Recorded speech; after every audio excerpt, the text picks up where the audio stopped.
Our last section of this chapter involves looking at some of the reactions up in the atmosphere. For this one, I do have some supplemental videos that I've pulled that I will have you watch on Canvas as well that illustrate some things in a little bit more animated fashion than I have the talent to do. I can do some video work, but I'm definitely not full-scale video editor. All right, when we look at reactions in the atmosphere, one of the biggest things to take into consideration is what we call the greenhouse effect. Now, here's the interesting thing. The greenhouse effect, right now, it can be a problem. But without the greenhouse effect, we actually wouldn't have a habitable planet. So the concept of the greenhouse effect isn't, in and of itself, isn't a bad thing.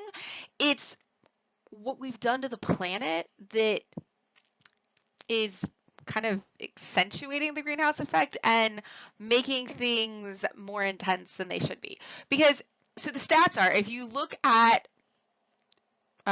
celestial data, based on the distance the Earth sits from the sun, our average temperature should be negative 18 degrees Celsius. That's really cold, right? I would not want to live on a world where the average temperature across the world was negative 18 degrees Celsius. You know, as I've mentioned in other videos, I live in San Diego. I don't live where it snows. I don't live where it freezes. I visited those places. Don't think I could survive living there. I freeze way too easily. All right.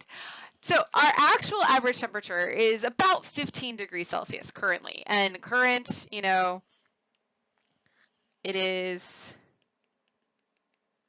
2025. But this actually might be, I should actually check that because I made these slides like a year and a half ago. So I should see if that's still the case. All right.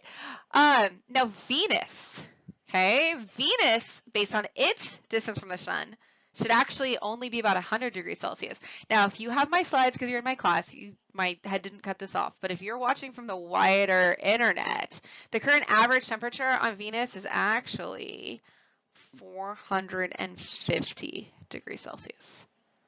Significantly hotter than what you know, its distance data would provide. So if you think about it, what do the Earth and Venus have that other planets in our solar system do not have? What allows what is one of the things that allows our planet to be habitable? Okay? Because if we look at other celestial bodies, super wide range of temperatures. Mercury goes all the way up to 370 and all the way down to negative 150. Okay, like super wide variances. The moon, it can get super hot, but it can also be super cold. All right, crazy, crazy variances. So again, what do we have that these other celestial bodies, planets or moons, don't have? Okay, an atmosphere.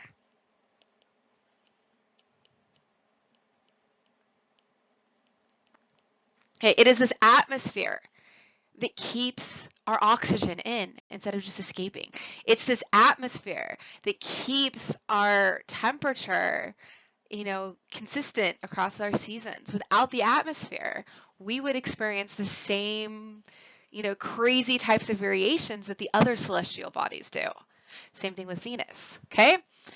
Now, when we look at a greenhouse, and we think about it in terms of like plant growing. All right, greenhouses are used traditionally to grow plants outside of the season in which they would normally be grown, because the greenhouse will trap that heat and it will help maintain a more consistent environment for whatever is being grown. You know, if a plant is susceptible to freezing, if you grow it in a greenhouse, then you can keep the temperature warmer and you're not going to have the freezing temperatures. All right, so our atmosphere acts in the same sort of a fashion. So we get radiation coming in from the sun. Okay, now that radiation is absorbed a little bit by the atmosphere, by different things that are in the air, our clouds, etc. It hits the surface, some of it gets reflected, it hits the clouds, some of it gets reflected, okay, but a lot of it stays in here.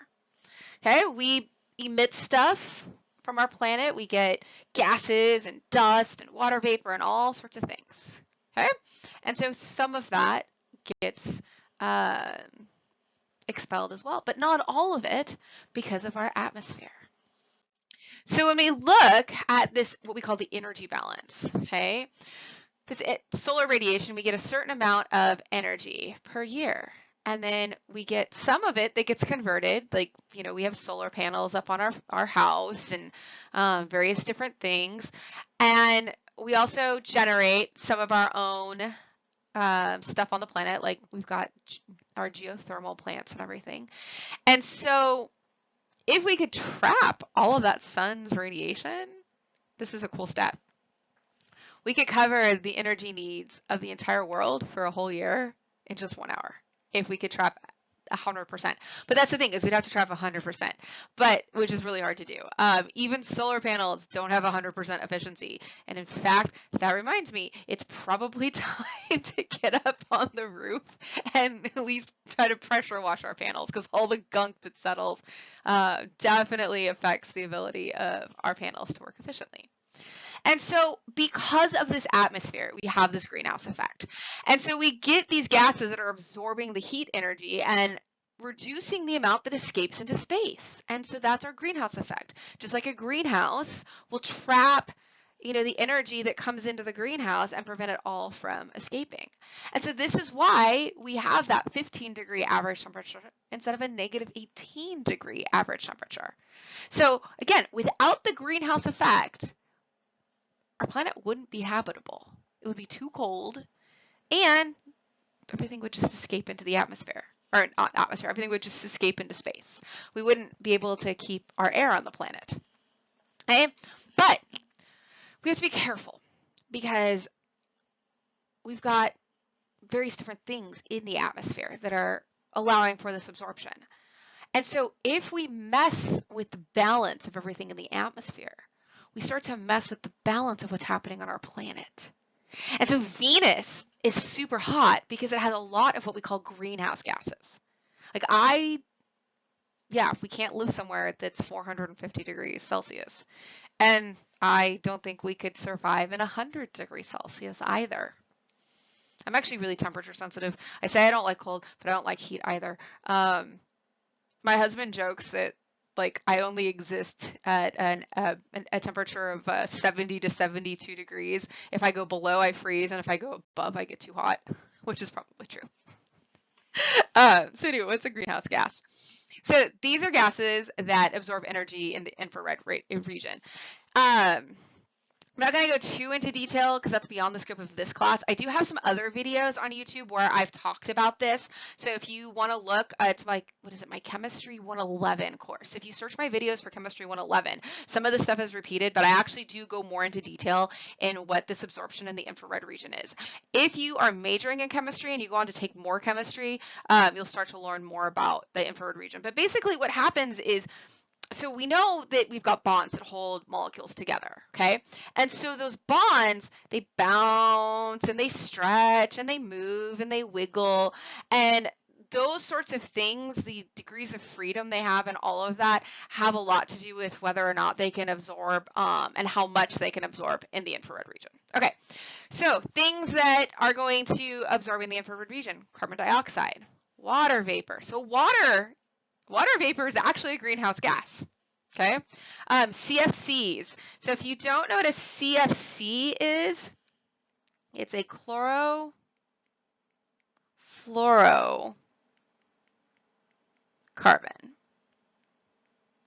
okay? So they use these for things like refrigerants and stuff. And so it could be like CCl2F2, CCl3F, things like that. So a carbon that's got chlorines and fluorines attached to it. All right, dinitrogen monoxide, which we know that by the IUPAC name. Colloquially, sometimes it's known as nitrous oxide. And methane, all right? Methane's actually a major greenhouse gas. So I have a supplemental video about that because it's really interesting. Now, things that are not greenhouse gases are things that don't absorb in that infrared region. So things like nitrogen and oxygen and argon, okay? And so a big one here with reactions in the atmosphere is this carbon dioxide, okay? So what happens with carbon dioxide? Well, as I breathe in, I breathe in oxygen, and then my body creates waste products. And when I breathe out, one of the things I breathe out is carbon dioxide. Okay, plants are really good at scrubbing carbon dioxide, but when I look at the reactions here, respiration, all right, is going to create carbon dioxide. And then the opposite process, photosynthesis, that scrubs that carbon dioxide from the air. And so plants, super important. So the more plants we cut down, the harder it is to scrub this carbon dioxide out of the air. And the more carbon dioxide we have in the air, the more infrared radiation, or the more UV radiation, can be absorbed. And so if I'm absorbing more radiation, okay, if I've got more carbon dioxide up in the air and I'm absorbing excess radiation, or any of the other greenhouse gases, but right now we're talking about carbon dioxide. If I have more gases in the air and I absorb more radiation, that means less is getting reflected back out into space. And more of that radiation means it gets hotter. That's why Venus is as hot as it is. It has a ton of greenhouse gases inside of its atmosphere. And so the more of the stuff we pump into the atmosphere without being able to clean it out, the hotter it gets. Okay, and so when I look just specifically at carbon dioxide, and we could run an entire course just on reactions in the atmosphere and all the things that go along with that. And I've taken courses on that, and I've done a lot of environmental chemistry. In fact, one of my main mentors when I was going through school was an environmental chemist. So I spent many years steeped in the study of looking at what it is going on in the environment, not just the atmosphere, but also understanding groundwater and soil pollution and all that stuff too. All right. But anyway, human activity, we get a lot of carbon dioxide in the air. At the time I pulled the data for these slides, it's about 6 to 7 billion tons of carbon dioxide each year. That's a lot of carbon dioxide. Okay. So what's happening is if we look again at the data, all right, I'm not making this stuff up. This is data, and on two more slides, I actually have some graphs to show you. Okay, since 1960, our carbon dioxide concentration has jumped from 315 to 360 ppm. Now you may not think that this is a lot, but it actually is. That actually absorbs a lot more radiation, and we keep increasing about 1.5 ppm per year. We need to not be continually increasing the amount of carbon dioxide emitted into the atmosphere. Not good, okay? And again, this is just carbon dioxide. I'm not even talking about our CFCs or our methane or anything like that here. This is just the carbon dioxide, okay? And so when we look at the data, the Earth has warmed since 1880, okay? But when we look further at the data, we see a ton of warming since like the 1970s. 1981, so that's when I was born. So 20 of the warmest years happened since I was born, and then 10 of them within like the past 12 years. So that's pretty crazy. I remember as a kid seeing videos of smog, and actually not just videos, I remember as a kid. So if you are one of my students and you're watching this from San Diego, if you go down 8 East and you crest around and you start heading into El Cajon. So El Cajon is a valley. And I remember distinctly growing up going to Parkway Plaza to go shopping and coming around that, and that hazy brown, like just gunk that was in the air because of the smog that was being trapped all the time. So we've done a good job. I mean, we complain in California about all of our regulations sometimes because it makes everything way more expensive. Our gas is more expensive, our auto registration is more expensive, and some of that is due to these regulations we put in to prevent that from happening. So I can tell you, even though I don't like paying all of that, I can, from a perspective of just my lifetime, tell you that since that stuff went into effect, I don't see the haze going into El Cajon nearly like I did when I was younger, okay? And so we keep seeing temperatures increase because of pumping all of this stuff into the atmosphere, okay? And so here's your graphs. And so this ice core data, this is really interesting. They can drill, so if you go to the polar caps, they can drill down into the ice and they can remove a core. And so we can actually get ideas about temperature and what was present in the atmosphere based on looking at pieces of the ice core because of what gets trapped in the ice. So really good data there. And so you can see what's happening with the global temperatures. They keep going up. The carbon dioxide keeps going up. Okay, this is data. This isn't just making this up. This is actual data. And if we look at the data, a lot of it correlates to a specific period in human history, the Industrial Revolution, when we started burning fossil fuels and pumping the stuff into the air. And again, in my lifetime, I've seen stuff banned because we figured out, oh, this stuff is terrible for the atmosphere, like those chlorofluorocarbons. My first car, when the air conditioning stopped working, it was very hard to get the Freon necessary to keep the AC running because it had become regulated at that point because they were in the process of phasing it out completely because the stuff that it emitted lingers up in the atmosphere and does a lot of other chain reactions and stuff. So again, I could go in way more detail into a lot of these atmospheric reactions, but this isn't just a course on climate change or atmospheric reactions. So I'm just touching on it briefly, just so that you understand that, when we study chemistry, it's not even just about we're getting a degree and, our counselor says we need chemistry, or we want to go to med school or be an engineer, or hey, the rare few of us that are actually chemistry majors, right? There's chemistry that happens all day, every day, all around us. And as human beings and citizens of the earth, okay, not even our country, but citizens of the earth, it's really important for us to be aware of these reactions and what our impact into those reactions that happen are, and what we're doing to not just our own lives, but globally perspective, what's happening to all the other citizens of the earth.